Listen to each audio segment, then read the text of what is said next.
Catus, Maximus here, this time with an old Makita made in Japan, 6805BV. I think that stands for bovine. No, I'm just kidding. But what this is kind of an interesting tool because it's a combination of a drywall screw gun, which puts the trumpet head screws in, and then has a sleeve, and this thing retracts. You would adjust the sleeve so that it can drive screws in flush, regardless of some of them are really hard to drive in or some of them are really easy to drive in. Just make sure they all get to the surface. But what's kind of interesting about this unit is the fact that we have a second clutch, or we shouldn't say second clutch, but we can adjust the amount of force that it takes for the clutch to disengage. And you would think, why on earth would you have an adjustable torque when drywall screw guns are all just for adjustable depth? And it's because this is a hybrid, both for driving drywall screws, or you might pop this off and then put in a driver like that, and then start running in things like sheet metal screws, such as this. And then you would use adjustable torque so that the sheet metal screw can thread down, apply a certain amount of force to actually pull the sheets of metal together, and then the clutch will engage just to make sure you don't strip it out. Now, Makita has had a few of these. They've had some growing pains over the years. This is a unit from 1991. Makita dates their tools and has for a long time, year and month. They're certainly more modernized. They certainly make adjustable torque screwdrivers, but they don't make this combination unit. And part of the issue is, and actually I think with some of the drywall screw guns, one of them was this collar. It's just held in by the friction of an O-ring. There's like no lip in there. So this thing would always fall off and want to get lost. Second thing, it was more expensive than an adjustable torque driver or a drywall screw gun. And usually you're not needing both tools. Usually you just use one of the tools. And so that kind of put people off on how much it cost. So when you're using it as a drywall screwdriver, you just set the clutch up to 6 or actually up to a maximum, and then you just are adjusting the depth. Now of course the grease is all coming out the end here. Certainly has a super strong detent, like ridiculously strong. Got to use pliers to pull out the bits. Unfortunately, you can't use the only size is a 1/4 inch that you can use for driving hex bits and still have the collar. Otherwise, if you're going to use like a very common size 8mm or 5/16, you're stuck removing the collar and putting it in your pocket and hoping it doesn't get lost. But I just kind of wanted to demonstrate the adjustable torque. And then this just adjusts how far the teeth are able to engage, and it's much more force delivered. I'll try to do a little better demonstration, but you can see how the clutch is adjust. If we have this in this position, whether I'm in between the teeth or on top of the teeth, we can see how far that sinks in. And then if I turn the clutch all the way up, now if I turn it to where the teeth are on top of each other, you can see that it doesn't even go below the surface. It does when it's engaged, but when it's riding over the top, so all it's doing is allowing the clutch. It's like a drywall screwdriver clutch. It's just allowing those dog teeth, instead of being really close to the edge, it's allowing them sink a little deeper, and that's how it's adjusting the torque. So I've got this adjusted reasonably well. About this far out seems to be flush. And so in this case, set the torque clutch to max, and then we can just use it as a drywall screw gun, although it's an absolutely ridiculously heavy drywall screw gun. And so the purpose of these flushes, so you can just put screws in as quickly as possible.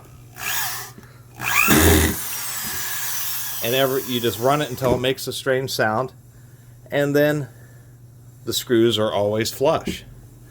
Now in the case of using it as an adjustable torque driver, let me demonstrate that. I should note, if you're using the adjustable torque mode and you have like a using Phillips screws or something like that, not socket head or not socket, but hex head screws, then you can just leave the nose on. But I'm going to leave it off just to make it more apparent. Had to make sure I got relatively set up correctly there. So anyway, we'll take one of these screws here,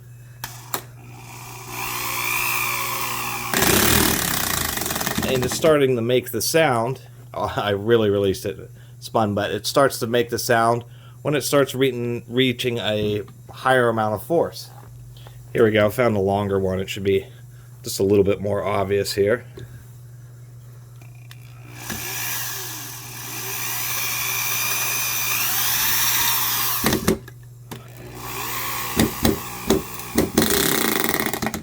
Now, the one thing about an adjustable torque screwdriver is because it's just adjusting the clutch teeth, it requires a bit more user skill, because if you can still press really hard, and that will make quite a bit of difference on where that clutch is really engaged. That's why it works so much better with these hex bits, because then you're not putting quite so much forward pressure, and you're getting a little bit more consistency. Plus, tools like the the DeWalt Versa clutch, which is like the industry standard,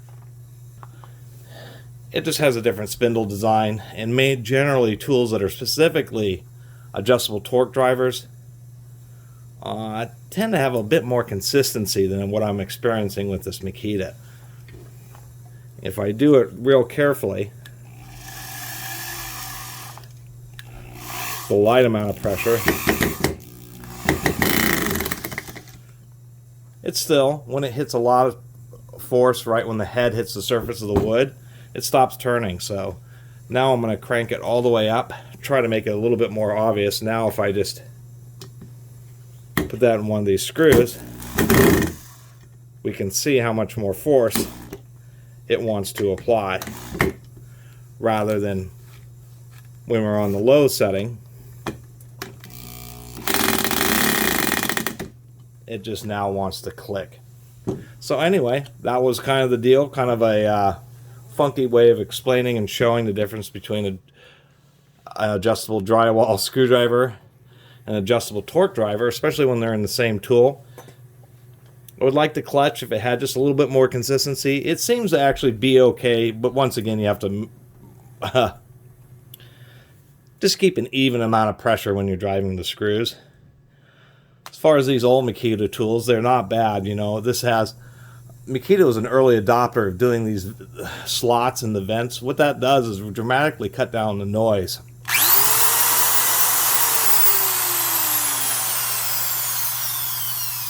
And on this unit, it still gets plenty of airflow because it has 360-degree venting, big vents here. I do like the whole front end of this, the way it is, all steel. Part of what makes it so heavy. Really pretty nice. Polycarbonate, fiberglass reinforced body. Really, once again, not a bad tool. We even have an adjustable speed knob down here. Makita's traditional, if I weren't stepping on the cord, reverse switch at the bottom of the handle here. They do remind you not to have the trigger held on full and then like flip the motor forward reverse. That's a good way to burn stuff up. Classic tool. With a drywall screwdriver or a torque driver, having a trigger lock really is a big deal. And I like these have nuts to help hold them together. So, nice classic tool. Of course, a belt clip to boot. Too bad it weighs like 5 pounds. I mean, this thing is super heavy. The modern ones are more sleek, compact, but still are 2,500 RPM and are still pretty spendy, $150 plus. Anyway, I'm going to do just a basic teardown. I'll open up the handle so we can see the electrics in the back, and I'll take a quick look at I'll open up the gearbox. Parts of these clutches, like this ring here, is really tight, so I probably won't fully take apart like the whole clutch system, unfortunately. Sometimes with these types of systems, I'll admit I've had trouble putting them back together. Okay, we'll do a teardown to finish this off. Maybe I should unplug it here. Anyway, thought it was a neat tool, neat idea, but it just ended up making it too heavy. For a drywall, I mean, and that's really the crux of the issue, is when you're using these specific types of tools, driving drywall screws or sheet metal screws, you're not using a tool like this to drive 5 or 10 of them. You just put a bit in a drill and just do that. You're doing this to do some drywall work or put some new sheet metal on a shed or something like that, and you're going to be driving dozens, if not hundreds, or even thousands of screws. And having something that's just an absolute brick sucks. It'll give you arms like Popeye. Getting tired of this cord. This cord is a rubber cord, super flexible. We can see over the last 30 years, I mean, this tool has hardly been used, but we are getting some cracking, so I'll have to shorten that up. Otherwise, it's always neat taking apart these old Makita tools.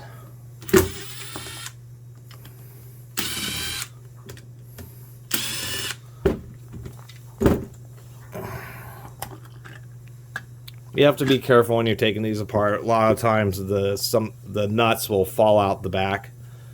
Otherwise, pretty good molding. I'll have to say I'm not a big fan of the Bakelite brush guides. They should have made them all brass.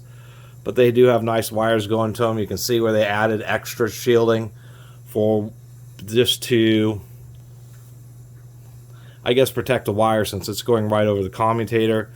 If we do take a close look, it is folded or crimped wires. They're not stamp welded.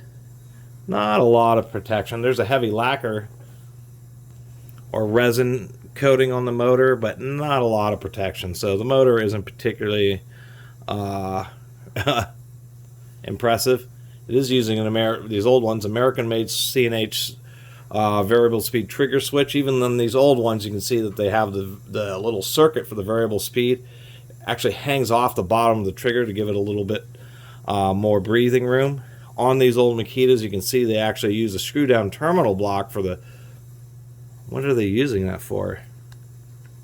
I assume they are using it for the power cord, but the power cord actually is going right into the switch.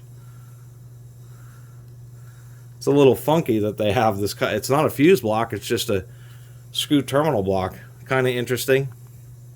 We have our wires, which makes this kind of funky because you have all these wires running way down here, as you can see how crammed this is, just for the reverse switch.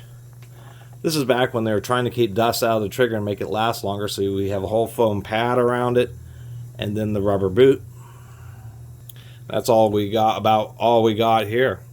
Changing the brush is pretty easy. Just pull the wires aside, remove the screws, and swap them out. They don't seem like they're particularly long. I did say there, or I should mention that they have this little cutout, and that actually is just for putting in a screwdriver and making it a little bit easier to pry the two case halves apart. Let's go and knock open this gearbox. Let's take a quick look at this greasy old gearbox, even though I'm not going to fully disassemble the clutch mechanism in this. Those screws are tight. This extension isn't perfectly machined, and it's a proto too.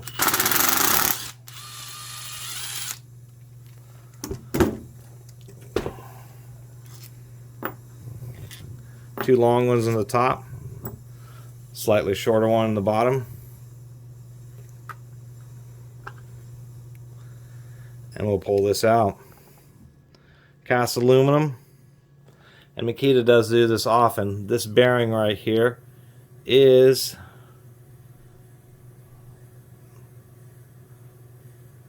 actually, I can't tell. No, that's just a sleeve bearing.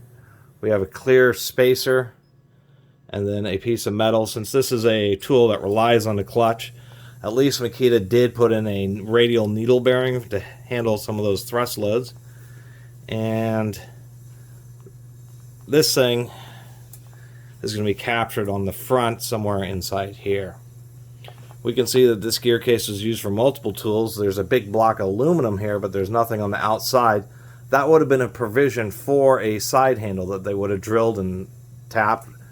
And on this particular tool, it had no side handle, so they didn't drill and tap that. But it's still using the same casting. And we can tell by the black or carbon-colored grease that it is a grease containing molybdenum disulfide, which is a higher quality grease. Finely machined right around the gears, so this whole area wouldn't matter if you even put grease into it because it wouldn't do anything. Anyway, not a lot to see in there. Helical cut gears. That is a 6-tooth. So pretty decent. And it's really easy to tell when you open up any of these kind of tools. Usually it's the motor gear, because it's the smallest, spins the fastest, and actually it ends up taking quite a bit of load. This is usually the gear that wears out first, and you can just run your fingernail up and down the flute, clean it up, and look at it, and you can see if it's starting to really wear. Obviously in this tool it's basically like new condition. Oh, I should mention, this has always been an annoying thing, and Makita does this an awful lot. Awful lot of their tools, they don't have an alignment peg. So you can do this type of situation, which is really no good. Although I will say in this specific case where it's only a single reduction, what's happening is it's pivoting on that peg. That there's only one thing that keeps this stabilized. And so all I'm really doing is just rotating this gearbox back and forth about the gear.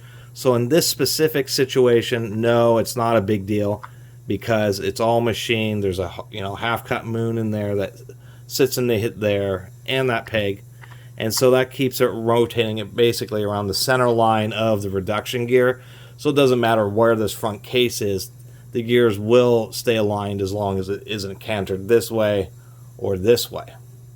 But when you have reduction gears in there, which means the motor connects to another gear that's down here, then obviously when you would turn it, get it twisted, it would cause the gear to canter off one direction or another. And so it's not a particular issue on this, but it's still annoying. And it looks, there's a round part there and a round part there that they could potentially put a pin in, but those are, I think, more related to the aluminum casting. By the way, the trick is that when you're taking apart a drill or something, and I haven't demonstrated that a ton, although I should, the trick is that you just put a scratch, with a little scribe or something like that, just put a real fine scratch before you loosen up the screws. That way when you put it together, you can adjust the case halves until that line that you scratched in there lines up perfectly, and at least you got it back together exactly the way it was before. And the last part, I actually looked it up online. This is counter threaded, so this is turn this clock. If you're facing it, you would turn this big collar clockwise. And my cheesy grip it strap wrench. This is pretty cheesy, but it's worked out well. Made in the United States, has this interesting strap with a bunch of reinforcing in it. We can try to take a little bit of a look at the clutch here. Oh, and there's the clutch. It's actually just right there. No needle bearing in the center, although that would be nice. And we can see how this is a little bit different. See how the dog teeth on this are actually just squared off. On a drywall screwdriver, they're actually tapered to try to get it to just be a little bit smoother with the clutch action. We do have an O-ring right here to help prevent dust from getting in there. And then we have some kind of, we have a spring that pushes the clutch apart. That's why I have to press on it to make it work.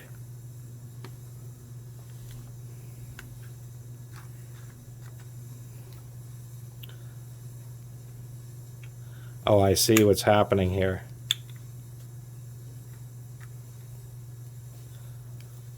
There's actually a little gap in the clutch ring. I guess we have to pull off this O-ring here. Oh, this is going to be greasy. Get rid of that spring. Tools are greasy. Oh, there's the ball bearing. That's going to be a detent. That was sitting right there on top of a spring. We have a washer. That part right there is pretty heavy. It's kind of interesting. At the high end, you actually have these 5 detents.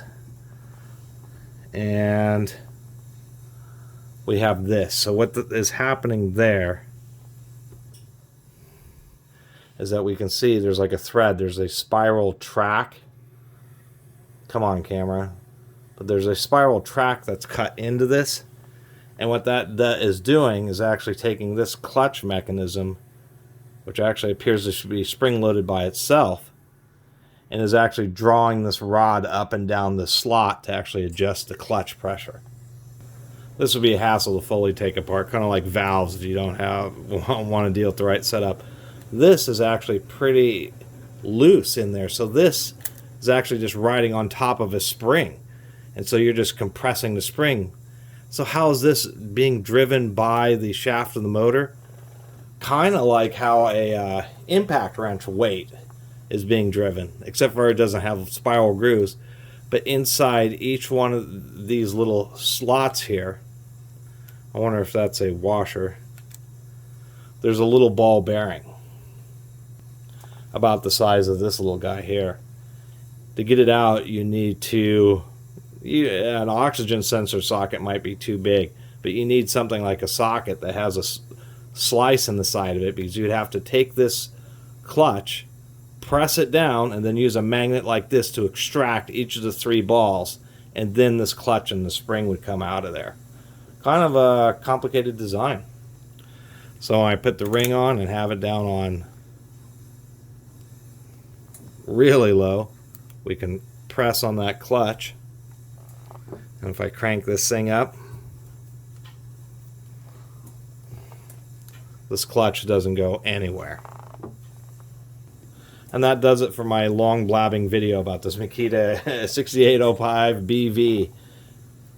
Interesting style combination, flush driving drywall screwdriver as well as adjustable torque driver. Really interesting design. That's all I can really say. Kind of a neat tool. Really heavy. And if you're wondering why this is counter-threaded, why it's righty-loosey and lefty-tighty, it's because the spindle and all your work is primarily being done in a clockwise direction. Since it has a clutch system and it's vibrating, it would be really likely for this section to really try to unscrew itself. Simple as that. So what they do is they make it threaded this way. So as this spins and the clutch goes, all it's doing is just making sure that that stays tight. If it was threaded normally, then the vibration could cause it to get a little bit loose, and then it would just spin itself off because, of course, the spindle is riding inside of it. Anyway, really appreciate everybody who's been watching and subscribing. And if you haven't subscribed, please do. Until next time, Catus Maximus out.